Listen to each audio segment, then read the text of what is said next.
there! It's your old buddy Dan back from Beach Church with another message. First of all, as always, want to thank the good people at Beach Church for doing what they do to allow us to stand on this platform and deliver these words, especially Pastor Jimmy, who does such a great job of leading that body.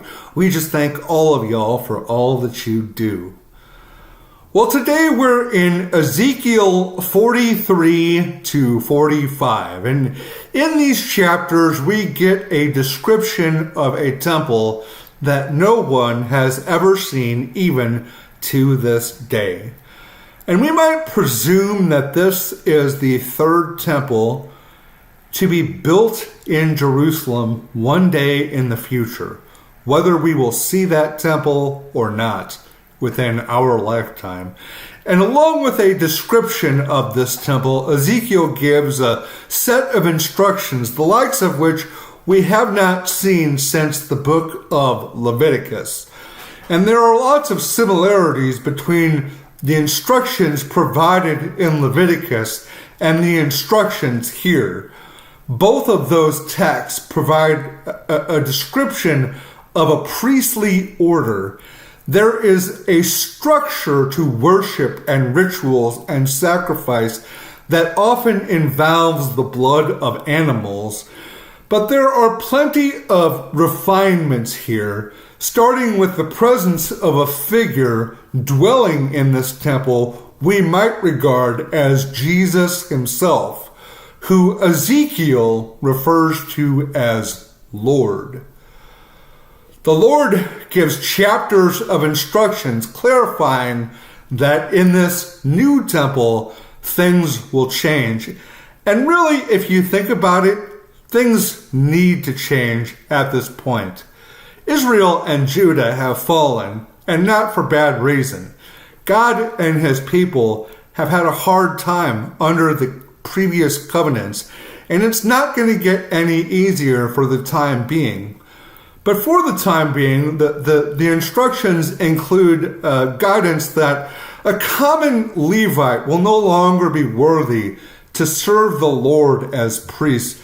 Only descendants of Zadok are chosen for this role. And we might think of this as an extension of another piece of guidance that is given about circumcised and uncircumcised hearts. Circumcised hearts are considered a true measure of righteousness. Circumcision, as Paul describes in Galatians, is not just a physical thing, it is a heart thing.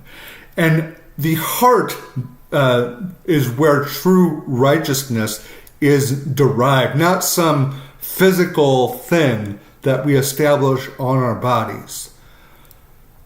There are ordinances given for princes who will have special access to these facilities. And while priests are appointed judges to the people, we presume that the prince has delegated the authority to govern this new environment. We note a process given here for ritualistic sacrifices, and this process is rather interesting to explore in light of what we know about true Christianity as given to us by Jesus himself. Worship starts with a sin offering to cleanse the people of wrongdoing. And the interesting thing about that is just as Jesus was crucified outside the city, giving the ultimate sin offering, this sin offering is to be completed outside of the temple. After the sin offering, there is a burnt offering to be made.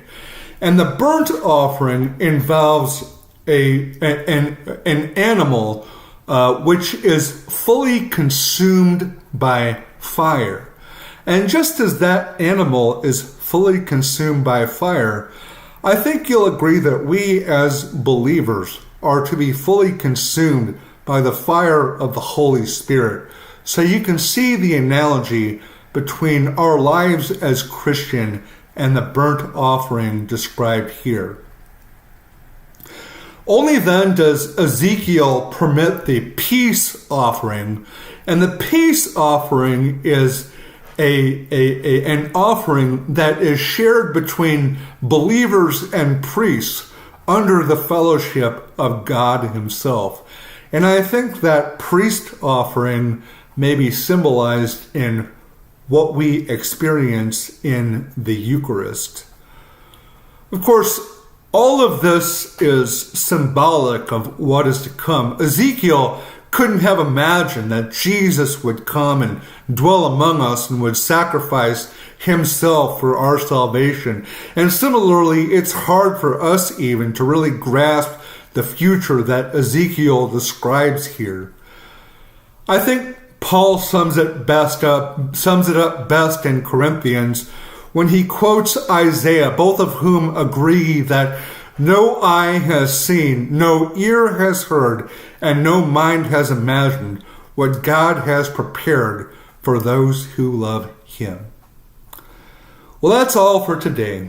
I appreciate the time and attention you've given me to deliver this message, and I pray that you receive it with God's